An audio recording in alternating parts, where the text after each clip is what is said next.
ഇനി ആറ്റുകാലിലേക്ക് പ്രിയപ്പെട്ട പ്രേക്ഷകർക്ക് അറിയുന്ന പോലെ തലസ്ഥാന നഗരം മുഴുവൻ ഭക്തജനങ്ങളെ കൊണ്ട് നിറഞ്ഞു കഴിഞ്ഞു എന്നാണ് നമുക്ക് ലഭിക്കുന്ന വിവരം.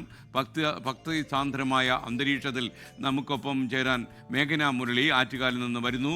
മേഘന, ആറ്റുകാലിലെ ഇപ്പോഴത്തെ അവസ്ഥ എന്താണ്? ഒരുപാട് ആളുകൾ അവിടെ എത്തിക്കഴിഞ്ഞു. ഇന്നലെ മുതൽ തന്നെ അങ്ങോട്ട് ആളുകൾ പ്രവഹിക്കുകയായിരുന്നു. കഴിഞ്ഞ വർഷത്തേക്കാളും കൂടുതൽ ഭക്തജനങ്ങൾ ഇത്തവണ ആറ്റുകാൽ ദേവി തൊഴാൻ എത്തിയിട്ടുണ്ടെന്ന് നമുക്ക് മനസ്സിലാക്കുന്നു. പൊങ്കാല അർപ്പിക്കാനുള്ള സമയം ഇനിയും കുറച്ചു നേരം കൂടി കാത്തിരിക്കണം. വിവരങ്ങൾ എന്തൊക്കെയാണ്?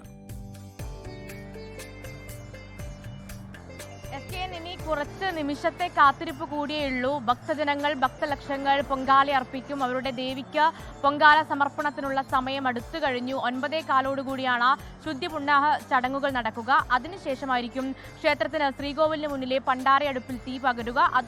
അതോടുകൂടി തന്നെ ജില്ലയുടെ വിവിധയിടങ്ങളിലുള്ള ഭക്തജനങ്ങളുടെ പൊങ്കാല അടുപ്പുകളിലേക്കും തീ പകരും എന്നുള്ളതാണ്. അതോടുകൂടി തന്നെ ദേവിക്ക് നൈവേദ്യം അർപ്പിക്കും. പിന്നീട് ഉച്ചയ്ക്ക് ശേഷമുള്ള പുണ്യാഹ ചടങ്ങുകളടക്കം കഴിഞ്ഞ ശേഷം നൈവേദ്യം ദേവിക്ക് സമർപ്പിച്ച ശേഷമായിരിക്കും ഭക്തജനലക്ഷങ്ങൾ ഈ ആറ്റുകാൽ സന്നിധിയിൽ നിന്നും അതുപോലെ തന്നെ ജില്ലയുടെ വിവിധ ഭാഗങ്ങളിൽ നിന്നും അവരുടെ സ്വദേശത്തേക്ക് മടങ്ങുക എന്നുള്ളതാണ്. ഞാനിപ്പോൾ നിൽക്കുന്നത് ഈ ക്ഷേത്ര സന്നിധിയിൽ തന്നെയാണ്.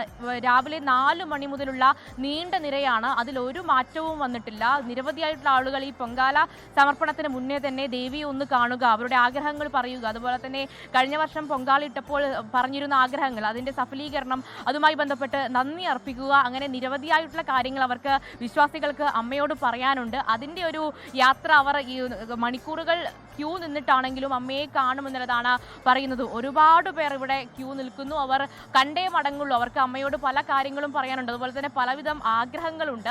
ആഗ്രഹ സഫലീകരണം നടക്കുമെന്നുള്ളത് തന്നെയാണ് വിശ്വാസം. അതിൽ SK നേരത്തെ സൂചിപ്പിച്ചതുപോലെ തന്നെ കഴിഞ്ഞ വർഷമുള്ളതിനേക്കാൾ ആളുകൾ ഇത്തവണയുണ്ട്. അതിന് കാരണം ഓരോ വർഷവും ആളുകൾ കൂടാനുള്ള ഒരു കാരണം എന്ന് പറയുന്നതും അവർ ആഗ്രഹിച്ചത് നടക്കുന്നു. അതുപോലെ തന്നെ സഭീഷ്ട വരദായിനിയാണ് ആറ്റുകാൽ അമ്മ എന്നുള്ളതാണ് വിശ്വാസം. അതുകൊണ്ട് തന്നെയാണ് ഓരോ സ്ഥലങ്ങളിൽ നിന്നും കേട്ടറിഞ്ഞും അതുപോലെ തന്നെ കണ്ടറിഞ്ഞും അനുഭവിച്ചറിഞ്ഞും ഒക്കെ ഓരോ വർഷവും ആളുകൾ ഇവിടേക്ക് എത്തുന്നത് എന്നുള്ളതാണ്. അതിൽ ഞാൻ ഓർക്കുകയായിരുന്നു SK, അതിൽ ഇതിൻ്റെ ഒരു ചരിത്രം അല്ലെങ്കിൽ ക്ഷേത്രത്തിൻ്റെ ചരിത്രത്തിലേക്കൊക്കെ പോകുമ്പോൾ ആദ്യം ഈ കിള്ളിയാറിൻ്റെ തീരത്തുണ്ടായിരുന്ന ഒരു കുഞ്ഞു കാവ് അത് പിന്നീട് നൂറ്റാണ്ടുകൾക്കിപ്പുറത്തേക്ക് ഒരുപാട് പരിണാമം സംഭവിക്കുകയും ഇത്ര വലിയ പ്രസിദ്ധമായിട്ടുള്ള ആറ്റുകാൽ ക്ഷേത്രമായി മാറുകയും ചെയ്തു എന്നുള്ളതാണ്. അത് ഗിന്നസ് റെക്കോർഡിലടക്കം ഇടം നേടിയിട്ടുണ്ട്. അതുപോലെ തന്നെ ഇനി വരുന്ന കാലത്തും സ്ത്രീകളുടെ ഒരു ശബരിമല, അത് സ്ത്രീകൾ ഇത്ര സർവ്വ സ്വാതന്ത്ര്യത്തോടുകൂടി തന്നെ പ്രാർത്ഥിക്കുന്നു, അവരുടെ ആഗ്രഹങ്ങൾ നടത്തുന്നു, അതുപോലെ തന്നെ പൊങ്കാല മഹോത്സവം കൊണ്ടാടുന്നു എന്ന് തന്നെയാണ്. അതുപോലെ തന്നെ നിരവധിയായിട്ടുള്ള കാര്യങ്ങളുണ്ട്. അത് ഞാൻ പലരോടും സംസാരിച്ചു, പല അമ്മമാരോടും സംസാരിക്കുമ്പോൾ പല അമ്മമാരും പറയുന്നത് അവരുടെ പല ആഗ്രഹങ്ങൾ, മകന് കല്യാണം നടക്കണം, അതുപോലെ തന്നെ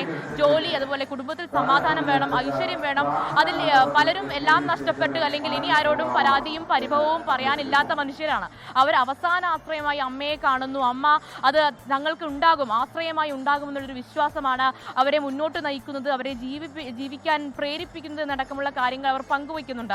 പലരും ഇവിടെ നിന്ന് മടങ്ങുന്നത് കണ്ണീരോടെ മടങ്ങുന്നവരുണ്ട്. അതുപോലെ തന്നെ അമ്മേ നാരായണ, ദേവി നാരായണ എന്ന ശരണമന്ത്രങ്ങളോടുകൂടിയാണ് ഇവർ ഈ മണിക്കൂറുകൾ കാത്തിരിക്കുന്നത് ദേവിയെ കാണാൻ എന്നുള്ളതാണ്. അതുപോലെ തന്നെ എൻ്റെ തൊട്ടുപുറകിലായി തന്നെ ഈ പൊങ്കാല അടുപ്പുകൾ ഇപ്പോൾ തന്നെ അത് 2-3 ദിവസം മുന്നേ തന്നെ അമ്മയ്ക്ക് തൊട്ടടുത്ത് പൊങ്കാലയിടാനുള്ള ഒരുക്കങ്ങളൊക്കെ നടന്നിരുന്നു. അവിടെ 3-4 ദിവസം മുന്നേ വന്നിരുന്ന് കാത്തിരുന്ന് ഇന്ന് 9:15 പൊങ്കാല സമർപ്പിക്കാനുള്ള ഒരു തയ്യാറെടുപ്പുകളടക്കം ഭക്തജനലക്ഷങ്ങൾ നടത്തിയിട്ടുണ്ട് എന്നുള്ളതാണ്. അത് കഴിഞ്ഞ വർഷവും ഒക്കെ നമ്മൾ ഇവിടെ നിന്ന് ഇതേപോലെ തന്നെ റിപ്പോർട്ട് ചെയ്തതാണ്. പക്ഷേ കഴിഞ്ഞ വർഷത്തെക്കാളും ഒക്കെ ഒട്ടനവധിയായിട്ടുള്ള ഭക്തജന ലക്ഷങ്ങളുടെ ഒരു ഒഴുക്ക് ഇവിടേക്കുണ്ട് എന്നുള്ളതാണ്. എന്തായാലും ഇപ്പോൾ സമയം 8:15 അടുക്കുന്നു. 9:15 തന്നെ ശുദ്ധപുണ്യാഹ ചടങ്ങ്, അതിനുശേഷം അടുപ്പ് വെട്ട്, പിന്നീട് ഭക്തജനലക്ഷങ്ങൾ അമ്മയ്ക്ക് ഒരുപോലെ പൊങ്കാലയിടും.